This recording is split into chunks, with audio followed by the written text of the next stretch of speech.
ನಮಸ್ಕಾರ ಸ್ನೇಹಿತರೆ, ಈ ಮ್ಯಾಪ್ ನೋಡಿ, ಹಾಗೆ ಈ ಮ್ಯಾಪ್ ನೋಡಿ. ಎರಡನೇ ಮ್ಯಾಪ್ ನೋಡಿದ ತಕ್ಷಣ ಭಾರತೀಯರಾದ ನಮಗೆ ರಕ್ತ ಕುದಿಯುತ್ತೆ ಅಲ್ವಾ? ಎಷ್ಟು ಧೈರ್ಯ ಇದ್ರೆ ಈ ತರ ಮ್ಯಾಪ್ಗಳನ್ನ ಬರೀತಾರೆ ಅಂತ ಅನ್ಸುತ್ತೆ. ಆದ್ರೆ ವಿಷಯ ಏನ್ ಗೊತ್ತಾ, ಇಂಥ ಮ್ಯಾಪ್ಗಳು ಈಗ ಬಾಂಗ್ಲಾದುದ್ದಗಲಕ್ಕೂ ಪ್ರಚಾರ ಆಗೋಕೆ ಶುರುವಾಗಿವೆ. ಢಾಕಾದ ಸರ್ಕಾರಿ ಕಚೇರಿಗಳಲ್ಲಿ, ಉಗ್ರರ ಬಿಡಾರಗಳಲ್ಲಿ, ಸೀಕ್ರೆಟ್ ರೂಮ್ಗಳಲ್ಲಿ ಈ ಮ್ಯಾಪ್ಗಳು ಕಂಡುಬರ್ತಿವೆ. ಬಾಂಗ್ಲಾವನ್ನ ಆಳ್ತಿರೋ ಯೂನುಸ್ನಿಂದ ಹಿಡಿದು ಮೊನ್ನೆ ಅಪರಿಚಿತರ ಗುಂಡಿಗೆ ಬಲಿಯಾದ ವಿದ್ಯಾರ್ಥಿ ನಾಯಕ ಶರೀಫ್ ಉಸ್ಮಾನ್ ತನ್ಕ ಎಲ್ರೂ ಈ ಭೂಪಟ ತೋರಿಸಿ ಪ್ರಚೋದನೆ ಕೊಡ್ತಿದ್ದಾರೆ. ಗ್ರೇಟರ್ ಬಾಂಗ್ಲಾವನ್ನ ಕಟ್ಲೇಬೇಕು ಅನ್ನೋ ಮಾತಾಡ್ತಿದ್ದಾರೆ. ಗ್ರೇಟರ್ ಬಾಂಗ್ಲಾದ ಸದ್ದು ಪಕ್ಕದ ದೇಶದಲ್ಲಿ ಪದೇ ಪದೇ ತೀವ್ರ ಸ್ವರೂಪ ಪಡೀತಿದೆ. ಯುವಕರ ಮನಸ್ಸಲ್ಲಿ ಇದನ್ನ ಬಿತ್ತಲಾಗ್ತಿದೆ. ಹಾಗಿದ್ರೆ ಏನಿದು ಗ್ರೇಟರ್ ಬಾಂಗ್ಲಾದ ಬೇಡಿಕೆ? ಅಷ್ಟಕ್ಕೂ ಇದನ್ನ ಸಾಧಿಸೋಕೆ ಬಾಂಗ್ಲಾಗೆ ಸಾಧ್ಯನಾ? ಭಾರತ ಕೂಡ ಈ ವಿಷಯವನ್ನ ಇಷ್ಟು ಸೀರಿಯಸ್ ಆಗಿ ತಗೊಂಡಿರೋದ್ಯಾಕೆ? ಇದು ಮ್ಯಾಪ್ ಮೇಲಿನ ಬರೀ ಗೆರೆನಾ ಅಥವಾ ಮತ್ತೊಂದು ಕಾಶ್ಮೀರ ಮಾಡೋ ಪ್ಲಾನಾ? ಬನ್ನಿ ಈ ಇಂಪಾರ್ಟೆಂಟ್ ವಿಷಯದ ಬಗ್ಗೆ ಈ ಸೀಕ್ರೆಟ್ ಫೈಲ್ಸ್ ಓಪನ್ ಮಾಡಿ ಎಲ್ಲವನ್ನ ತಿಳ್ಕೊಳ್ಳೋಣ. ಹಾಗೆ ನೀವು ಕೂಡ ಮೆಂಬರ್ ಓನ್ಲಿ ವಿಡಿಯೋ ನೋಡೋಕೆ ವಿಡಿಯೋ ಕೆಳಗೆ ಇರೋ ಜಾಯಿನ್ ಬಟನ್ ಮೂಲಕ ಮಸ್ತ್ ಮಗ ಪ್ರೀಮಿಯಂ ಮೆಂಬರ್ಶಿಪ್ಗೆ ಜಾಯಿನ್ ಆಗ್ಬೋದು. ಏನಿದು ಗ್ರೇಟರ್ ಬಾಂಗ್ಲಾದೇಶ? ಸ್ನೇಹಿತರೆ, ಈಗ ನೀವು ನೋಡ್ತಿದ್ದೀರಲ್ಲ, ಇದೇ ಬಾಂಗ್ಲಾ. ಅದರ ಸುತ್ತ ಇರೋದೇ ಭಾರತ. ವಿಸ್ತೀರ್ಣದಲ್ಲಿ ಬಾಂಗ್ಲಾ ನಮ್ಮ ಕರ್ನಾಟಕಕ್ಕಿಂತಲೂ ಸಣ್ಣದಾಗಿದೆ. ಆದ್ರೆ ಇವರ ಜನಸಂಖ್ಯೆ 17 ಕೋಟಿ ಮೀರುತ್ತೆ. ಮೊದಲು ಪೂರ್ವ ಪಾಕಿಸ್ತಾನ ಅಂತ ಕರೆಸಿಕೊಳ್ತಿದ್ದ ಈ ಭೂಭಾಗ 1971ರಿಂದ ಸ್ವತಂತ್ರ ದೇಶವಾಗಿ ಆಡಳಿತ ಮಾಡ್ತಿದೆ. ಸದ್ಯ ಭಾರತ ಹಾಗೂ ಬಾಂಗ್ಲಾ ನಡುವೆ ಇಷ್ಟು ದಿನ ಅಂತ ಯಾವುದೇ ದೊಡ್ಡ ಗಡಿ ವಿವಾದ ಇರಲಿಲ್ಲ. ಆದ್ರೆ ಈಗೀಗ ಅಲ್ಲಿನ ಕೆಲವು ಲದ್ದಿ ಜೀವಿಗಳು ಈ ಗ್ರೇಟರ್ ಬಾಂಗ್ಲಾ ಬಗ್ಗೆ ಮಾತಾಡ್ತಿದ್ದಾರೆ. ಬಾಂಗ್ಲಾದೇಶದ ಗಡಿಗಳು ಇನ್ನೂ ಕಂಪ್ಲೀಟ್ ಅಲ್ಲ. ನಮ್ಮ ಐತಿಹಾಸಿಕ ಜಾಗಗಳು ಇನ್ನೂ ಭಾರತದ ಕೈಯಲ್ಲೇ ಇದೆ. ನಾವು ಅದನ್ನ ವಶಕ್ಕೆ ತಗೋಬೇಕು, ಹೇಗಾದ್ರೂ ಮಾಡಿ ಸೇರಿಸ್ಕೊಳ್ಬೇಕು ಅಂತ ಹೇಳ್ತಾ ಇದ್ದಾರೆ. ಮೇಲ್ನೋಟಕ್ಕೆ ಇದು ಪುಂಡರ ಹಾವಳಿಯ ರೀತಿ ಕಾಣಿಸ್ಬೋದು. ಆದ್ರೆ ಪರಿಸ್ಥಿತಿಯ ಗಂಭೀರತೆ ನಾವು ಅಂದ್ಕೊಂಡಷ್ಟು ಈಸಿಯಾಗಿಲ್ಲ. ಬಾಂಗ್ಲಾದ ಉದ್ದೇಶ ಮತ್ತು ಅವರು ಇಡ್ತಿರೋ ಹೆಜ್ಜೆ ತುಂಬಾ ಸೀರಿಯಸ್ ಇದೆ. ಸ್ನೇಹಿತರಲ್ಲಿ, ಬಾಂಗ್ಲಾ ಪುಂಡರವಾದ ಏನಂದ್ರೆ ಇಡೀ ಬೆಂಗಾಲಿ ಮಾತಾಡೋ ಪ್ರದೇಶವನ್ನ ಒಂದಲ್ಲ ಒಂದಿನ ಒಂದು ದೇಶ ಮಾಡ್ಬೇಕು ಅಂತ ಇವರು ಹೇಳ್ತಿದ್ದಾರೆ. ಅದರಲ್ಲಿ ಟಾರ್ಗೆಟ್ ಮಾಡ್ತಿರೋದು ಯಾವ ಜಾಗಗಳನ್ನ ಗೊತ್ತಾ? ನಮ್ಮ ಪಶ್ಚಿಮ ಬಂಗಾಳ, ಅಸ್ಸಾಂನ ಕೆಲವು ಭಾಗಗಳು, ತ್ರಿಪುರಾ, ಮೇಘಾಲಯ, ಬಿಹಾರ ಮತ್ತು ಒರಿಸ್ಸಾದ ಕೆಲವು ಗಡಿ ಭಾಗಗಳು, ಹಾಗೆ ಅರುಣಾಚಲ ಪ್ರದೇಶದುದ್ದಕ್ಕೂ ತಮ್ಮ ಮ್ಯಾಪ್ ತೋರಿಸ್ತಾರೆ. ಇದಕ್ಕೆ ಪ್ರಮುಖವಾಗಿ ಭಾಷಿಕ ಕಾರಣ ಕೊಡ್ತಾರೆ. ಸ್ನೇಹಿತರೆ, ಒಂದು ಕಾಲದಲ್ಲಿ ಇಡೀ ಬಂಗಾಳವೇ ಭಾರತದ ತೆಕ್ಕೆಯಲ್ಲಿತ್ತು. ಬೆಂಗಾಲಿ ಸಂಸ್ಕೃತಿ ಅಂದ್ರೆ ಭಾರತದ ಒಳಗೆ ಬರೋ ಒಂದು ಪ್ರಮುಖ ಸಂಸ್ಕೃತಿ ಅಂತ ಕರೆಸಿಕೊಳ್ತಿತ್ತು. ಅಫ್ಕೋರ್ಸ್ ಈಗಲೂ ಬೆಂಗಾಲಿ ಭಾಷೆ, ಆಚರಣೆ ಭಾರತದ ಆತ್ಮದ ತರ ಇದೆ. ಆದ್ರೆ ಪ್ರತ್ಯೇಕತೆಯನ್ನ ಉಸಿರಾಡ್ತಿರೋ ಬಾಂಗ್ಲಾ ಇಡೀ ಬೆಂಗಾಲಿಗಳು ನಮ್ಮ ಸ್ವತ್ತು, ನಾವು ಅವರ ರಕ್ಷಕರು ಅನ್ನೋ ತರ ಆಡುತ್ತೆ. ಭಾರತದಲ್ಲಿರೋ ಬೆಂಗಾಲಿಗಳು ಬಾಂಗ್ಲಾದವರೇ ಆಗಿದ್ದಾರೆ. ಅವರು ನಾವು ಎಲ್ಲಾ ಸೇರಿ ಒಂದು ಪ್ರತ್ಯೇಕ ದೇಶ ಮಾಡ್ಬೇಕು ಅನ್ನೋ ಅಪಾಯಕಾರಿ ಬೇಡಿಕೆ ಇಡ್ತಿದ್ದಾರೆ.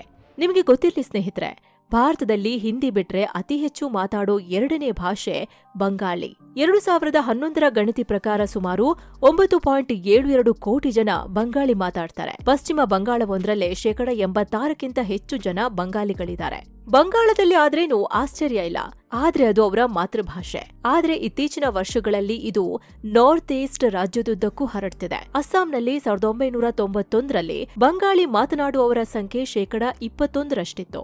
2011ರ ವೇಳೆಗೆ ಅದು 29%ಕ್ಕೆ ಏರಿಕೆಯಾಗಿದೆ. ಅಂದ್ರೆ ಅಸ್ಸಾಂನ ಒಟ್ಟು 3 ಕೋಟಿ ಜನಸಂಖ್ಯೆಯಲ್ಲಿ ಸುಮಾರು 90 ಲಕ್ಷಕ್ಕೂ ಹೆಚ್ಚು ಜನ ಬಂಗಾಳಿ ಮಾತನಾಡೋರಿದ್ದಾರೆ. ಇನ್ನು ತ್ರಿಪುರಾದಲ್ಲಂತೂ ಬಂಗಾಳಿ ಭಾಷಿಕರೇ ಬಹುಸಂಖ್ಯಾತರಾಗಿದ್ದಾರೆ. ಅಲ್ಲಿ ಅವರ ಸಂಖ್ಯೆ 63% ದಾಟಿದೆ. ಮೇಘಾಲಯ, ಮಣಿಪುರ ಮತ್ತು ಅರುಣಾಚಲ ಪ್ರದೇಶದಲ್ಲೂ ಈ ಸಂಖ್ಯೆ ಗಣನೀಯವಾಗಿ ಏರ್ತಿದೆ. ಸೊ ಜನಸಂಖ್ಯಾ ಮತ್ತು ಭಾಷಿಕರ ಬದಲಾವಣೆಯನ್ನೇ ಬಂಡವಾಳ ಮಾಡಿಕೊಂಡಿರೋ ಬಾಂಗ್ಲಾದ ಮೂಲಭೂತವಾದಿಗಳು ಎಲ್ಲಿ ಬಂಗಾಳಿ ಭಾಷಿಕರಿದ್ದಾರೋ ಆ ಪ್ರದೇಶವೆಲ್ಲ ಬಾಂಗ್ಲಾದೇಶಕ್ಕೆ ಸೇರ್ಬೇಕು ಅನ್ನೋ ಹುಚ್ಚು ವಾದ ಮುಂದಿಡ್ತಿದ್ದಾರೆ. ಅಂದು ಜಿನ್ನಾ ಮಾಡಿದ ಅದೇ ಡಿಮ್ಯಾಂಡ್ ಅನ್ನ ಇವತ್ತು ಬೇರೆ ರೂಪದಲ್ಲಿ ಕೇಳ್ತಿದ್ದಾರೆ. ಇದಕ್ಕಾಗಿ ಪಾಕ್ ಮತ್ತು ಚೀನಾಗಳು ಇವತ್ತು ಸಹಾಯ ಮಾಡ್ತಿವೆ. ಈಗ ಈ ಬೇಡಿಕೆ ಯಾಕೆ ಬರ್ತಿದೆ ಅಂತ ಚೂರು ಹಿಸ್ಟ್ರಿ ಹೇಳ್ಬಿಡ್ತೀವಿ, ಕೇಳಿ. 13ನೇ ಶತಮಾನದಲ್ಲಿ ಮೊಹಮ್ಮದ್ ಬಖ್ತಿಯಾರ್ ಖಲ್ಜಿ ಬಂಗಾಳವನ್ನ ಗೆದ್ದಾಗ ಅಲ್ಲಿ ಮುಸ್ಲಿಂ ಆಳ್ವಿಕೆ ಶುರುವಾಗುತ್ತೆ. ಆದ್ರೆ ಬಂಗಾಳದ ನಿಜವಾದ ಬದಲಾವಣೆ ಸುಲ್ತಾನರ ಆಳ್ವಿಕೆಯಲ್ಲಿ ಆಗುತ್ತೆ. ದೆಹಲಿಯ ಸುಲ್ತಾನರಿಂದ ಸ್ವತಂತ್ರಗೊಂಡ ಬಂಗಾಳ ಒಂದು ಪ್ರತ್ಯೇಕ ಸಾಮ್ರಾಜ್ಯವಾಗಿ ಬೆಳೀತಾ ಹೋಗುತ್ತೆ. ಆ ಕಾಲದಲ್ಲಿ ಬಂಗಾಳ ಅಂದ್ರೆ ಬರೀ ಒಂದು ರಾಜ್ಯವಾಗಿರ್ಲಿಲ್ಲ, ಅದು ಇಡೀ ಜಗತ್ತಿಗೆ ವ್ಯಾಪಾರ ಕೇಂದ್ರವಾಗಿತ್ತು. ವಿಶೇಷ ಅಂದ್ರೆ ಆ ಕಾಲದ ಸುಲ್ತಾನರು ಬಂಗಾಳಿ ಭಾಷೆಗೆ ತುಂಬಾ ಪ್ರೋತ್ಸಾಹ ಕೊಟ್ರು. ಸಂಸ್ಕೃತ ಮತ್ತು ಪರ್ಷಿಯನ್ ಪ್ರಭಾವದ ನಡುವೆ ಕೂಡ ಇವತ್ತಿನ ಬಂಗಾಳಿ ಭಾಷೆ ತನ್ನ ವ್ಯಾಪ್ತಿ ವಿಸ್ತರಣೆ ಮಾಡಿಕೊಳ್ತು. ಸುಲ್ತಾನರ ನಂತರ ಬಂಗಾಳ ಮೊಘಲರ ಕೈ ಸೇರ್ತು. ಮುಂದೆ ಸಿರಾಜ್ ಉದ್ ದೌಲಾ ಬಂಗಾಳದ ನವಾಬನಾಗಿ ಮೊಘಲ್ ಕೆಳಗೆ ಆಳ್ವಿಕೆ ನಡೆಸ್ತಾನೆ. ಬ್ರಿಟಿಷರು ಎಂಟ್ರಿ ಕೊಡೋಕೆ ಮುಂಚೆ ಕೊನೆಯದಾಗಿ ಬಂಗಾಳ ಮುಸ್ಲಿಂ ಆಡಳಿತ ನೋಡಿದ್ದು ಇವನ ಕಾಲದಲ್ಲಿ. 1757ರ ಪ್ಲಾಸಿ ಕದನದಲ್ಲಿ ಬ್ರಿಟಿಷರು ಇವನನ್ನ ಸೋಲಿಸಿ ಬಂಗಾಳವನ್ನ ತಮ್ಮ ವಶ ಮಾಡ್ಕೊಂಡ್ರು. ಈತ ಈಗಿನ ಬಾಂಗ್ಲಾದೇಶ, ಬಿಹಾರ, ಪಶ್ಚಿಮ ಬಂಗಾಳ, ಒಡಿಶಾಗಳ ಮೇಲೆ ಆಡಳಿತ ಮಾಡ್ತಿದ್ದ. ಮುಂದೆ ಭಾರತದಲ್ಲಿ ಬ್ರಿಟಿಷರ ವಿರುದ್ಧ ಹೋರಾಟ ಜಾಸ್ತಿ ಆಯ್ತು. ಬಂಗಾಳವನ್ನ ಬ್ರಿಟಿಷರು ಭಾರತದಿಂದ ವಿಭಜನೆ ಮಾಡಿದ್ರು. ಇದು ಹಾಗೆ ನಡ್ಕೊಂಡ್ ಬಂತು. 1947ರಲ್ಲಿ ಅಂದ್ರೆ ದೇಶ ವಿಭಜನೆಯ ಮಾತುಕತೆ ನಡೀತಿರೋವಾಗ ಮುಸ್ಲಿಂ ಲೀಗ್ನ ನಾಯಕರು ಮೊಹಮ್ಮದ್ ಅಲಿ ಜಿನ್ನಾ ಮುಂದೆ ಒಂದು ದೊಡ್ಡ ಡಿಮ್ಯಾಂಡ್ ಇಡ್ತಾರೆ. ಬಂಗಾಳವನ್ನ ವಿಭಜಿಸಿ ಪೂರ್ವ ಪಾಕಿಸ್ತಾನ ಮಾಡಿ. ಆದ್ರೆ ನಮಗೆ ಬರೀ ಬಂಗಾಳದ ಭಾಗಗಳಷ್ಟೇ ಸಾಲಲ್ಲ, ಇಡೀ ಅಸ್ಸಾಂ ಪ್ರಾಂತ್ಯವನ್ನೇ ಕೊಡ್ಬೇಕು. ಅಸ್ಸಾಂನಲ್ಲಿ ಮುಸ್ಲಿಂ ಜನಸಂಖ್ಯೆ ಹೆಚ್ಚಿದೆ ಮತ್ತು ಆರ್ಥಿಕವಾಗಿ ಅಸ್ಸಾಂನ ಸಂಪನ್ಮೂಲಗಳು ಬಾಂಗ್ಲಾ ಪ್ರಾಂತ್ಯಕ್ಕೆ ಅತಿ ಅಗತ್ಯ ಅಂತ ಹೇಳ್ತಾರೆ. ಹಾಗ್ ನೋಡಿದ್ರೆ ಅಸ್ಸಾಂನ ಸಿಲ್ಲೆಟ್ ಜಿಲ್ಲೆಯನ್ನ ಜನಮತಗಣನೆಯ ಮೂಲಕ ಅವತ್ತಿನ ಪೂರ್ವ ಪಾಕಿಸ್ತಾನಕ್ಕೆ ಸೇರ್ಸೋವಲ್ಲಿ ಈ ದುಷ್ಟರು ಯಶಸ್ವಿಯೂ ಆಗ್ತಾರೆ. ಅವತ್ತಿನಿಂದಲೂ ಈ ಸಂತತಿಯ ಕಣ್ಣು ಇಡೀ ಅಸ್ಸಾಂ ಮೇಲೆ ಇದೆ. ಅಸ್ಸಾಂ ಒಂದು ಸೇರ್ಕೊಂಡ್ರೆ ಈಶಾನ್ಯ ರಾಜ್ಯಗಳು ತಾವಾಗೇ ಸ್ವತಂತ್ರ ಆಗ್ತವೆ ಅಥವಾ ನಮಗೆ ಸಿಗ್ತವೆ ಅನ್ನೋದು ಈ ಗುಂಪಿನ ವಾದವಾಗಿತ್ತು. ಆದ್ರೆ 1947ರ ನಂತರ ಪರಿಸ್ಥಿತಿ ಬೇರೆ ಆಯ್ತು. ಅಲ್ಲಿ ಪಾಕಿಸ್ತಾನಿಯರ ಮೇಲೆ ದಾಳಿ ಶುರು ಮಾಡಿದ್ರು. ಬೆಂಗಾಲಿಗಳಿಗೆ ನಾವು ಸ್ವತಂತ್ರ ಆಗ್ಬೇಕು ಅನ್ನೋ ಆಸೆ ಬಂತು. ಭಾರತಕ್ಕೂ ಇನ್ನೊಂದು ಪಾಕಿಸ್ತಾನ ತಲೆನೋವಾಗಿತ್ತು. ಸೊ ಯುದ್ಧ ಆಯ್ತು. ಬಾಂಗ್ಲಾ ಬೇರೆ ಆಯ್ತು. ಬಾಂಗ್ಲಾ ಜೊತೆಗೆ ಸಣ್ಣ ಪುಟ್ಟ ಗಡಿ ವಿವಾದ ಇದ್ರೂ ಭಾರತಕ್ಕೆ ಅದೇನ್ ತೊಂದರೆ ಆಗಿರ್ಲಿಲ್ಲ. ಆದ್ರೆ ಈಗ ಅದೇ ದೇಶದ ಮೂಲಭೂತವಾದಿ ಗುಂಪುಗಳು ಯೂನಸ್ನಂಥ ದುಷ್ಟರ ಗ್ಯಾಂಗ್ ತಮ್ಮ ಹಳೆಯ ಮುಸ್ಲಿಂ ಲೀಗ್ನ ರಾಗ ಹಾಡ್ತಿವೆ. ಪಶ್ಚಿಮ ಬಂಗಾಳ, ಅಸ್ಸಾಂ, ಮೇಘಾಲಯ, ತ್ರಿಪುರಾ ಮತ್ತು ಬಿಹಾರದ ಕೆಲವು ಜಿಲ್ಲೆಗಳಲ್ಲಿ ಬಂಗಾಳಿ ಮಾತನಾಡುವ ಮುಸ್ಲಿಮರು ಹೆಚ್ಚಾಗಿದ್ದಾರೆ. ಸೊ ಧರ್ಮ ಮತ್ತು ಭಾಷೆ ಎಲ್ಲಾ ದೃಷ್ಟಿಯಿಂದಲೂ ಇದು ನಮ್ಗೆ ಸೇರ್ಬೇಕು, ಆ ಪ್ರದೇಶಗಳನ್ನ ವಶಕ್ಕೆ ತಗೋಬಿಡೋಣ ಅಂತ ವಾದ ಮಾಡ್ತಿದ್ದಾರೆ. ಹಾಗ್ ನೋಡಿದ್ರೆ ಇದ್ರ ಹಿಂದೆ ಚೀನಾ, ಪಾಕಿಸ್ತಾನ ಮತ್ತು ಟರ್ಕಿಯ ಕೈವಾಡ ಕೂಡ ಇದೆ. ಮುಸ್ಲಿಂ ದೇಶಗಳ ನಾಯಕನಾಗ್ಬೇಕು ಅಂತಿರೋ ಟರ್ಕಿ ಬಾಂಗ್ಲಾದೇಶದ ಯುವಕರಿಗೆ ತನ್ನ ಎರ್ತುಗ್ರುಲ್ನಂತಹ ಸೀರಿಯಲ್ ಮೂಲಕ ಹಳೆಯ ಸುಲ್ತಾನರ ಆಳ್ವಿಕೆಯ ಬಗ್ಗೆ ಒಂದು ರೀತಿಯ ರೊಮ್ಯಾಂಟಿಕ್ ಕನಸುಗಳನ್ನ ಮನ್ಸಲ್ಲಿ ತುಂಬೋ ಪ್ರಯತ್ನ ಮಾಡ್ತಿವೆ. ನೀವು ಒಂದು ಕಾಲದಲ್ಲಿ ಅಸ್ಸಾಂ, ಬಂಗಾಳ, ಮಯನ್ಮಾರ್ ವರೆಗೆ ಆಳಿದವರು, ಆ ವೈಭವ ಮತ್ತೆ ಬರ್ಬೇಕು ಅಂತ ಬಾಂಗ್ಲಾ ಯುವಕರ ತಲೆಗೆ ತುಂಬುತ್ತಿದೆ. ಟರ್ಕಿ ಈ ರೀತಿ ಸಾಫ್ಟ್ ಪವರ್ ಬಳಸಿ ಬಾಂಗ್ಲಾದೇಶದ ಜನರಲ್ಲಿ ಪ್ಯಾನ್ ಇಸ್ಲಾಮಿಸಂ ಬೆಳೆಸ್ತಿದೆ. ಇದರ ನೇರ ಪರಿಣಾಮವೇ ಇವತ್ತು ನಾವು ನೋಡ್ತಿರೋ ಗ್ರೇಟರ್ ಬಾಂಗ್ಲಾದೇಶದ ಮ್ಯಾಪ್ಗಳು. ಇದಕ್ಕೆ ಪುಷ್ಟಿ ನೀಡುವಂತೆ ಬಾಂಗ್ಲಾದೇಶದ ಕೆಲವು ಮೂಲಭೂತವಾದಿ ಸಂಘಟನೆಗಳು ಟರ್ಕಿಯ ಅಧ್ಯಕ್ಷ ಎರ್ಡೋಗನ್ ಅವರನ್ನ ತಮ್ಮ ಖಲೀಫಾ ಅಂತಲೇ ಕರೆಯೋಕೆ ಶುರು ಮಾಡಿದ್ದಾರೆ. ಬಾಂಗ್ಲಾದಲ್ಲಿ ನಡೆಯೋ ಪ್ರತಿಯೊಂದು ಸಣ್ಣ ಘಟನೆಯನ್ನು ಟರ್ಕಿಯ ಮಾಧ್ಯಮಗಳು ದೊಡ್ಡದಾಗಿ ತೋರಿಸಿ ಅದರ ಹಿಂದೆ ಭಾರತ ಇದೆ, ಭಾರತ ಮುಸ್ಲಿಮರ ಮೇಲೆ ದೌರ್ಜನ್ಯ ನಡೆಸುತ್ತದೆ ಅಂತ ಸುಳ್ಳು ಸುದ್ದಿ ಹಬ್ಬಿಸುತ್ತಿವೆ. ಇದು ಅಂತಾರಾಷ್ಟ್ರೀಯ ಮಟ್ಟದಲ್ಲಿ ಭಾರತಕ್ಕೆ ಕೆಟ್ಟ ಹೆಸರು ತರೋದು ಮಾತ್ರವಲ್ಲ, ಅಸ್ಸಾಂ ಮತ್ತು ಬಂಗಾಳದ ಗಡಿಯಲ್ಲಿ ಉದ್ವಿಗ್ನತೆ ಸೃಷ್ಟಿಸೋ ಹುನ್ನಾರವನ್ನ ಟರ್ಕಿ ಮಾಡ್ತಿದೆ. ಅಷ್ಟೇ ಅಲ್ಲ, ಇತ್ತೀಚೆಗೆ ಢಾಕಾದಲ್ಲಿ ಗ್ರೇಟರ್ ಬಾಂಗ್ಲಾದೇಶದ ನಕ್ಷೆ ಕಾಣಿಸಿಕೊಂಡಿತ್ತು. ಆದ್ರೆ ಇದನ್ನ ಶುರು ಮಾಡಿದ್ದು ಟರ್ಕಿಶ್ ಯೂತ್ ಫೆಡರೇಷನ್ ಎಂಬ ಹೆಸರಿನಲ್ಲಿ ಕಾರ್ಯನಿರ್ವಹಿಸುವ ಸಲ್ತನತ್ ಬಾಂಗ್ಲಾ ಎಂಬ ಸಂಘಟನೆ. ಸಿರಿಯಾ ಮತ್ತು ಗಾಜಾದಲ್ಲಿ ಇಸ್ಲಾಮಿಕ್ ಗುಂಪುಗಳನ್ನ ಬೆಂಬಲಿಸಿದ ಹಾಗೆ ಟರ್ಕಿ ಈಗ ಬಾಂಗ್ಲಾದೇಶದ ಮೂಲಕ ಏಷ್ಯಾದಲ್ಲಿ ತನ್ನ ಪ್ರಭಾವ ಬೀರೋಕೆ ಪ್ರಯತ್ನಿಸುತ್ತಿದೆ. ಟರ್ಕಿಯ ಸಹಕಾರ ಸಂಸ್ಥೆ TIKA ಭಾರತದ ಸಿಲಿಗುರಿ ಕಾರಿಡಾರ್ಗೆ ಹತ್ತಿರವಿರೋ ಲಾಲ್ ಮೋನಿರ್ಹತ್ನಲ್ಲಿ ತಾಂತ್ರಿಕ ಸಂಸ್ಥೆಯನ್ನ ಕೂಡ ಸ್ಥಾಪಿಸಿದೆ. ಇದಕ್ಕೆ ಚೀನಾ ಕೂಡ ತುಪ್ಪ ಸುರಿತಿದೆ. ಚೀನಾ ಯಾಕೆ ಇದಕ್ಕೆ ಸಪೋರ್ಟ್ ಮಾಡ್ತಿದೆ ಅಂದ್ರೆ, ಭಾರತದ ಸಿಲಿಗುರಿ ಕಾರಿಡಾರ್ ಅಥವಾ ಚಿಕನ್ ನೆಕ್ ಭಾರತಕ್ಕೆ ತುಂಬಾ ಇಂಪಾರ್ಟೆಂಟ್ ಜಾಗ. ಈ ಸಿಲಿಗುರಿ ಕಾರಿಡಾರ್ ಕೇವಲ 20ರಿಂದ 22 ಕಿಲೋಮೀಟರ್ ಅಗಲ ಇರೋ ಭೂಭಾಗ. ಇದು ಇಡೀ ಈಶಾನ್ಯ ಭಾರತವನ್ನ ಭಾರತದ ಮುಖ್ಯ ಭೂಭಾಗದ ಜೊತೆ ಸಂಪರ್ಕಿಸುತ್ತೆ. ಒಂದು ವೇಳೆ ಚೀನಾ ಬಾಂಗ್ಲಾದೇಶದ ಮೂಲಕ ಈ ಭಾಗದ ಮೇಲೆ ಹತೋಟಿ ಸಾಧಿಸಿದ್ರೆ ಯುದ್ಧದ ಸಮಯದಲ್ಲಿ ಈಶಾನ್ಯ ಭಾರತವನ್ನೇ ಭಾರತದಿಂದ ಕತ್ತರಿಸಬಹುದು ಅನ್ನೋದು ಡ್ರ್ಯಾಗನ್ನ ದುಷ್ಟ ಕನಸು. ಚೀನಾಕ್ಕೆ ಮಲಕಾ ಡೈಲೆಮಾ ಅನ್ನೋ ದುಸ್ವಪ್ನ ಕಾಡುತ್ತೆ. ಅಂದ್ರೆ ಯುದ್ಧದ ಸಮಯದಲ್ಲಿ ಭಾರತ ಎಲ್ಲಿ ಮಲಕಾ ಜಲಸಂಧಿಯನ್ನ ಕಟ್ ಮಾಡುತ್ತೆ ಅನ್ನೋ ಭಯ ಇದೆ. ಸಮುದ್ರ ಮಾರ್ಗದಲ್ಲಿ ಚೀನಾದ ವ್ಯಾಪಾರವನ್ನ ಭಾರತ ತಡೀಬಹುದು ಅನ್ನೋದು. ಅದಕ್ಕಾಗಿಯೇ ಬಂಗಾಳ ಕೊಲ್ಲಿಯಲ್ಲಿ ತನ್ನ ಪ್ರಭಾವ ಹೆಚ್ಚಿಸಿಕೊಳ್ಳೋಕೆ ಬಾಂಗ್ಲಾದೇಶದ ಮೊಂಗ್ಲಾ ಪೋರ್ಟ್ ಮತ್ತು ಚಿತ್ತಗಾಂಗ್ ಪೋರ್ಟ್ಗಳಲ್ಲಿ ಚೀನಾ ಹೂಡಿಕೆ ಮಾಡ್ತಿದೆ. ಸಾಲದ ಸುಳಿಗೆ ಸಿಲುಕಿಸಿ ದೇಶವನ್ನೇ ನುಂಗೋ ಚೀನಾದ ಡೆಪ್ಟ್ ಟ್ರ್ಯಾಪ್ ಈಗ ಬಾಂಗ್ಲಾದೇಶದ ಕುತ್ತಿಗೆಗೆ ಸುತ್ತಿಕೊಳ್ತಿದೆ. ಹೀಗಾಗಿ ಚೀನಾ ಬಾಂಗ್ಲಾದೇಶದಲ್ಲಿ ಅರಾಜಕತೆ ಸೃಷ್ಟಿ ಮಾಡಲು ಈ ಗ್ರೇಟರ್ ಬಾಂಗ್ಲಾದೇಶಕ್ಕೆ ಸಪೋರ್ಟ್ ಮಾಡ್ತಿದೆ. ಶೇಖ್ ಹಸೀನಾ ಸರ್ಕಾರ ಇದ್ದಾಗ ಭಯೋತ್ಪಾದನೆ ಮತ್ತು ಗಡಿ ಭದ್ರತೆ ವಿಷಯದಲ್ಲಿ ಭಾರತಕ್ಕೆ ಪೂರ್ಣ ಸಹಕಾರ ಸಿಗ್ತಿತ್ತು. ಆದ್ರೆ ಈಗ ಮೂಲಭೂತವಾದಿ ಸಂಘಟನೆಗಳು ಎದ್ದು ಕುಣಿಯೋಕೆ ಶುರು ಮಾಡಿವೆ. ಇದನ್ನೆಲ್ಲ ಪಾಕಿಸ್ತಾನದ ಐಎಸ್ಐ ಮತ್ತು ಚೀನಾ ಚೆನ್ನಾಗಿ ಬಳಸಿಕೊಳ್ಳೋ ಪ್ಲಾನ್ ಮಾಡ್ತಿವೆ. ಬಾಂಗ್ಲಾದ ಕನಸು. ಇಲ್ಲಿ ಬಾಂಗ್ಲಾದ ಈ ಮ್ಯಾಪ್ನ ಹಿಂದೆ ಐತಿಹಾಸಿಕ ಕಾರಣ ಒಂದ್ ಕಡೆಯಾದ್ರೆ ಇನ್ನೊಂದು ಸ್ಟ್ರಾಟಜಿಕ್ ಕಾರಣ ಇದೆ. ಸರಿಯಾಗಿ ಇನ್ನೊಂದ್ಸಲ ಈ ಮ್ಯಾಪ್ ನೋಡಿ. ನೋಡೋಕೆ ಬಾಂಗ್ಲಾ ಒಂದು ದೇಶದ ತರಾನೇ ಕಾಣುತ್ತೆ. ಆದ್ರೆ ಇದರ ಸುತ್ತ ಭಾರತ ಕವರ್ ಆಗಿದೆ.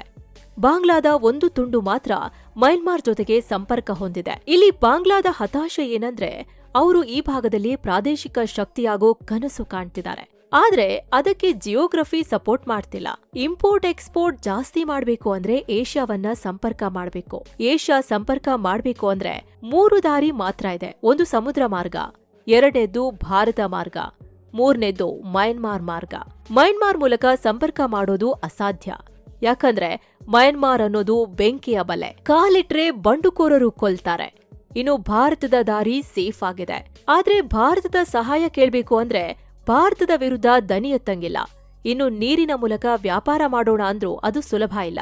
ಈ ಭಾಗದಲ್ಲಿ ಭಾರತ ಸದಾ ಹದ್ದಿನ ಕಣ್ಣಿಟ್ಟು ಕಾಯ್ತಿದೆ. ಹಾಗೆ ವೆಚ್ಚ ಕೂಡ ಹೆಚ್ಚು. ಸೊ ಚೀನಾ ಪಾಕಿಸ್ತಾನದಲ್ಲಿ ಸಿಪೆಕ್ ಕಾರಿಡಾರ್ ಹಾಕಿದ ಹಾಗೆ ನಾವು ಕೂಡ ಚೀನಾಗೆ ಕನೆಕ್ಟ್ ಆದ್ರೆ ಏಷ್ಯಾ ಓಪನ್ ಆಗುತ್ತೆ ಅನ್ನೋದು ಬಾಂಗ್ಲಾದ ಲೆಕ್ಕಾಚಾರ.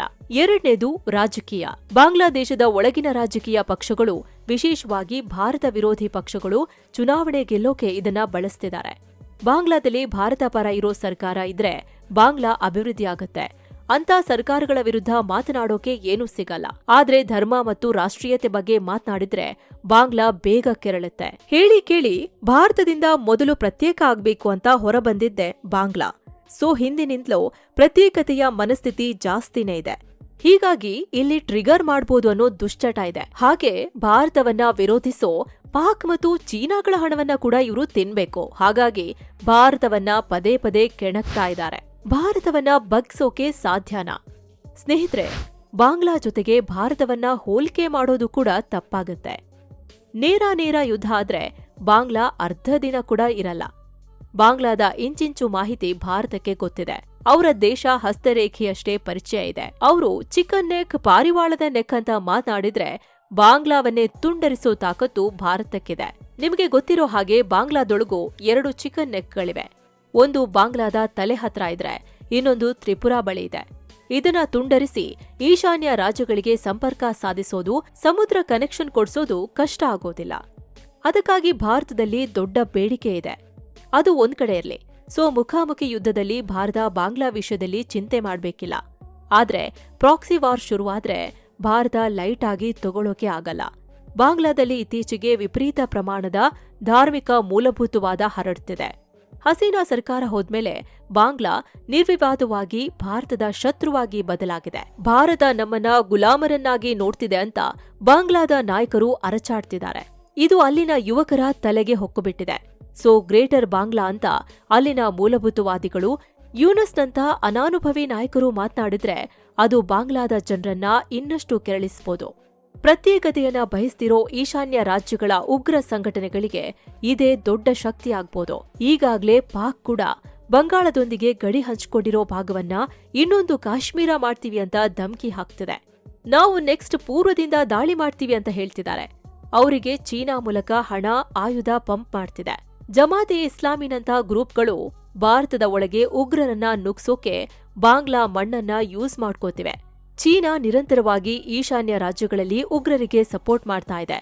ಸೊ ಮುಂದಿನ ದಿನಗಳಲ್ಲಿ ಇದನ್ನ ಹತ್ತಿಕ್ಕದೆ ಹೋದ್ರೆ ಬಂಗಾಳ ಗಡಿಯಲ್ಲಿ ಕೂಡ ಇನ್ನೊಂದು ಆಜಾದಿ ಕೂಗಿನ ಅಪಾಯ ಇದ್ದೇ ಇರುತ್ತೆ. ಸಿಂಪಲ್ ಆಗಿ ಅರ್ಥ ಮಾಡ್ಕೋಬೇಕಿರೋ ವಿಷಯ ಏನಂದ್ರೆ, ಯಾವಾಗ ಒಂದು ಏರಿಯಾದಲ್ಲಿ ಒಂದು ನಿರ್ದಿಷ್ಟ ಸಮುದಾಯದ ಜನಸಂಖ್ಯೆ ಮತ್ತು ಕಲ್ಚರ್ ಡಾಮಿನೇಟ್ ಆಗುತ್ತೋ ಅಲ್ಲಿ ನಮಗೆ ಸಪರೇಟ್ ದೇಶ ಬೇಕು ಅನ್ನೋ ಕೂಗು ಶುರುವಾಗತ್ತೆ. ಅದು ಭವಿಷ್ಯದಲ್ಲಿ ಯಾವ ಮಗ್ಗುಲಿಗೆ ತಿರುಗುತ್ತೋ ಹೇಳಕ್ಕಾಗಲ್ಲ. ಅದರಲ್ಲೂ ಈ ಈಶಾನ್ಯ ರಾಜ್ಯಗಳು ಇವತ್ತಿಗೂ ಭಾರತಕ್ಕೆ ಸೂಕ್ಷ್ಮವಾಗಿ ಹ್ಯಾಂಡಲ್ ಮಾಡಬೇಕಾದ ಪ್ರದೇಶ. ಈಗೇನು ಸ್ವಲ್ಪ ಕಮ್ಮಿಯಾಗಿದೆ. ಆದ್ರೆ ಒಂದು ಕಾಲದಲ್ಲಿ ಇವರನ್ನ ಮಟ್ಟ ಹಾಕೋಕೆ ಭಾರತ ತನ್ನದೇ ನೆಲದ ಮೇಲೆ ಏರ್ ಸ್ಟ್ರೈಕ್ ಮಾಡಬೇಕಾದಂಥ ಪರಿಸ್ಥಿತಿ ಇತ್ತು. ಇಂದಿರಾ ಗಾಂಧಿ ಏರ್ ಸ್ಟ್ರೈಕ್ ಕೂಡ ಮಾಡಿಸಿದ್ರು. ಸೊ ಇದನ್ನ ಅತ್ಯಂತ ಜಾಗರೂಕವಾಗಿ ನಾವು ಹ್ಯಾಂಡಲ್ ಮಾಡಬೇಕಿದೆ. ಹಾಗಂತ ಇದೆಲ್ಲ ನಮ್ಮ ಸೆಕ್ಯುರಿಟಿ ಎಸ್ಟಾಬ್ಲಿಷ್ಮೆಂಟ್ಗೆ ಗೊತ್ತಿಲ್ಲ ಅಂತಲ್ಲ. ಇದೇ ಕಾರಣಕ್ಕೆ ಕಾಶ್ಮೀರದಷ್ಟೇ ಸೇನೆಯನ್ನ ಇಲ್ಲೂ ಇಡಲಾಗಿದೆ. S-400 ರಫೇಲ್ ಯುದ್ಧ ವಿಮಾನ, ಸುಖೋಯ್ ವಿಮಾನಗಳನ್ನ ಜೋಡಿಸಲಾಗಿದೆ. ಪದೇ ಪದೇ ಇಲ್ಲಿ ಸಮರಾಭ್ಯಾಸ ಮಾಡ್ತಿದ್ದಾರೆ. ಸೇನೆ ಬೇಗ ಮೂವ್ ಆಗೋ ಥರ ಇಲ್ಲಿ ಮೂಲಸೌಕರ್ಯ ನಿರ್ಮಾಣ ಮಾಡ್ಕೋತಿದ್ದಾರೆ. ಅಲ್ಲಿನ ಜನರನ್ನ ಕನೆಕ್ಟ್ ಮಾಡೋ ಪ್ರಯತ್ನ ನಡೀತಿದೆ. ಯಾವುದೇ ಕ್ಷಣದಲ್ಲಿ ಎಂಥದೇ ಆಪರೇಷನ್ ಮಾಡೋಕ್ಕೂ ಭಾರತ ಸರ್ವಸನ್ನದ್ಧವಾಗಿ ನಿಂತಿದೆ. ಸೊ ಯುದ್ಧ ಆದ್ರೆ ಆಪರೇಷನ್ ಮಾಡಬೇಕು ಅಂದ್ರೆ ಭಾರತಕ್ಕೆ ಯಾವುದೇ ಸಮಸ್ಯೆ ಇಲ್ಲ. ಈಸಿಯಾಗಿ ಬಾಂಗ್ಲಾವನ್ನ ಮಟ್ಟ ಹಾಕುತ್ತೆ. ಆದ್ರೆ ಒಳಗೊಳಗೆ ಪ್ರಾಕ್ಸಿ ಯುದ್ಧ ಮಾಡಿ ಜನರನ್ನ ರ್ಯಾಡಿಕಲೈಸ್ ಮಾಡೋದನ್ನ ನಿಲ್ಸೋದು ಯಾವುದೇ ದೇಶಕ್ಕೂ ಅದು ಸುಲಭ ಇಲ್ಲ. ಹೀಗಾಗಿ ಭಾರತ ಕೂಡ ಈ ವಿಷಯದಲ್ಲಿ ಅತ್ಯಂತ ಎಚ್ಚರಿಕೆಯಿಂದ ಕೆಲಸ ಮಾಡ್ತಿದೆ. ಬಾಂಗ್ಲಾದ ಪ್ರತಿ ಬೆಳವಣಿಗೆಯನ್ನ ಸೂಕ್ಷ್ಮವಾಗಿ ಗಮನಿಸ್ತಿದೆ.